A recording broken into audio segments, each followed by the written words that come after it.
Max Orland, Melbourne Football Club. You're listening to the Coaches Panel. This is Nat Fyfe from the Fremantle Footy Club. Trent Cotchin from the Richmond Footy Club. Scott Pendlebury from the Collingwood Football Club. You're listening to the Coaches Panel. Patrick Cooch from the Carlton Footy Club. It's Rory Sloane here from the Adelaide Crows. This is Tom Mitchell. You're listening to the Coaches Panel.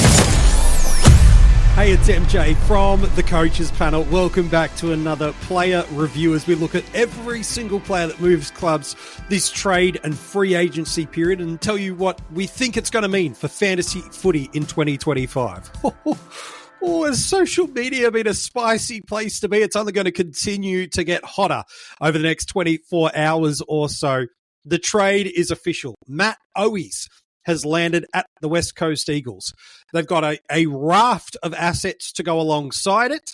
They've given up some pretty high draft capital to really hope that in a cumulative aggregate, they come out on top. We're not worried about that. We're just purely focused on Matt, what it means for the club he's left and the club he's landed at, and a fantasy footy asset.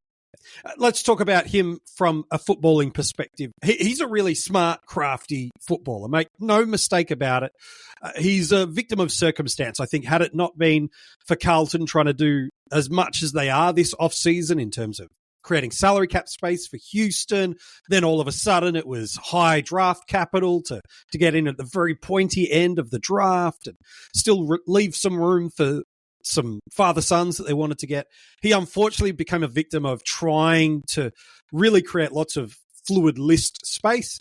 Matt and his management, rightfully so, went, well, if we're not solid in your spot, we're just going to go find ourselves a longer-term home.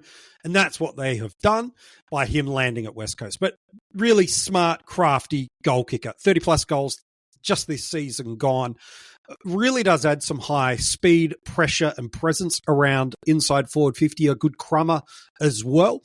He's a pretty handy small forward, got to say it. He's really, really handy, and part of that is not just the great work of Mackay and Curnow bringing the ball to ground if they're not marking a contest.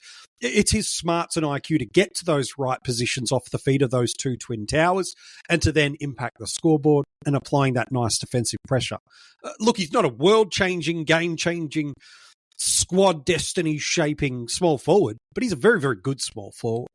And so from a West Coast Eagles perspective, I actually really like this, to be able to bring into a team that over the past 2 years has been one of the most one-dimensional forward lines and also one of the lowest scoring teams, to be able to think about what this forward line could look like for the medium to long term now.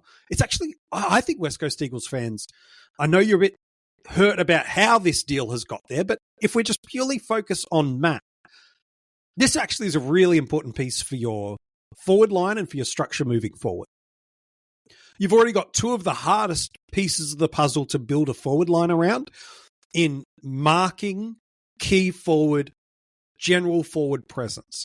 With Jake Waterman and Oscar Allen, you've got two very different types of forwards that really do complement each other really well. Jake can take a contested mark, but really looks at his best when he's out on that lead, taking that big bulking frame, and no one dare stand in the gap that's in that forward line when they're bringing the ball inside forward 50. While Oscar Allen, solid enough on a lead, it really is your very old school style key position forward. Just pop it on his head, watch him clunk it, and go to work. They've had some handy options in the forward line. Cripps is coming to the ends of his career, but has been a very, very serviceable player. Willie Rioli at times before his move to Port Adelaide was handy. I feel like what Owois does now is gives them a player with forward pressure and goal craft, so that if Waterman and or Allen aren't marking the ball, there's someone that's going to get the ball to ground with some speed, some pressure, and a little bit of goal savviness to be able to impact the scoreboard. Over the past 2 years, he's averaged 1.5 and 1.4 goals per game. So he knows where the sticks are. And I think if you can get yourself a player that's capable of kicking 30-plus goals in a season to go alongside Allen and Waterman, well, now all of a sudden between these three, you're looking going, man, there's a pathway to kicking 120-plus goals with relative comfort across these three players. That's a really handy piece of the puzzle for this West Coast rebuild, let alone the other assets they brought in recently over draft, over trades, and what they're going to do at the upcoming draft as well. I actually think Owies is a really nice fit for West Coast, regardless of the other hot topics of how he's landed there. I think from a pure player perspective, he's a nice fit. From a Carlton perspective, this episode is brought to you by Allstate. Some people just know they could save hundreds on car insurance by checking Allstate first. Like, to check you have the tickets in your wallet first before you drive 2 hours to the big game. Seriously, you had one job. Now the closest you'll get to the 50-yard line is parking lot D. Yeah, checking first is smart. So check Allstate first for a quote that could save you hundreds. You're in good hands with Allstate. Savings vary. Terms apply. Allstate Fire and Casualty Insurance Company and Affiliates. Northbrook, Illinois.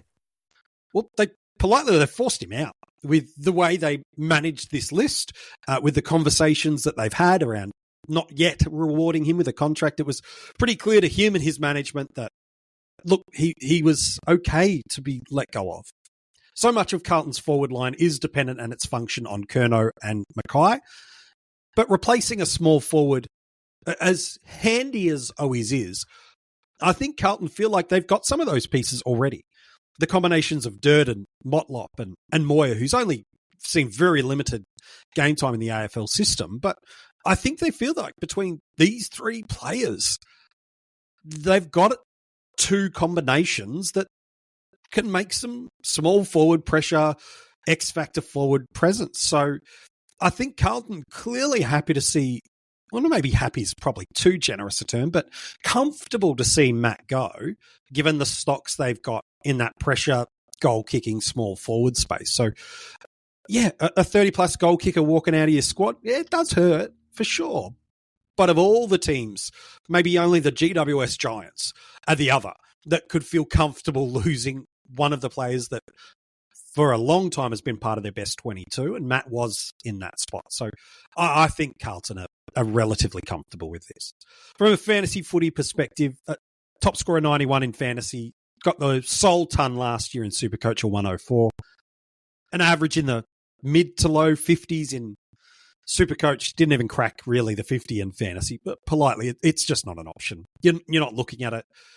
Even in a deep draft, you're just not going there. It's got to be chaotic levels of dynasty leagues on keeper that we're talking about, that maybe you're heading towards him. But other than that, Matt's great piece in a Eagles forward line, but his average, even with some build, is mid to high 50s, and it's still not of interest. I don't see him building. I think, if anything, the Carlton forward line and midfield is a bit more advanced than West Coast. So regression's more probable than not, if anything. And even without regression, you're not touching it anyway. So just not fantasy relevant in my books. But do you like this trade for the Eagles? Yes, it's a high price point. You've given up a top 3 draft pick. But what do you think, Eagles fans and fantasy fans, about what Matt Owies is going to do inside this Eagles forward line? Let me know. If you're watching this on YouTube, make sure you like the video and comment below. If you're listening to this as an audio podcast, get in touch with us across social media, X, TikTok, Facebook, and I've already mentioned X, but Instagram is the other one. You can go and check us out. Make sure you get in touch with us. All the details for that are in the description of this episode. It's also where you can get the links to join our Patreon supporter group and get your hands on some brand new Coaches Panel merch. Well, D-Day is coming. It's not too far away from another player movement because, let's be honest, we don't have many hours left in the trade period to go. Hey, thanks so much for tuning in. We'll be back with you again real soon with another player movement from the 2024 free agency and trade period.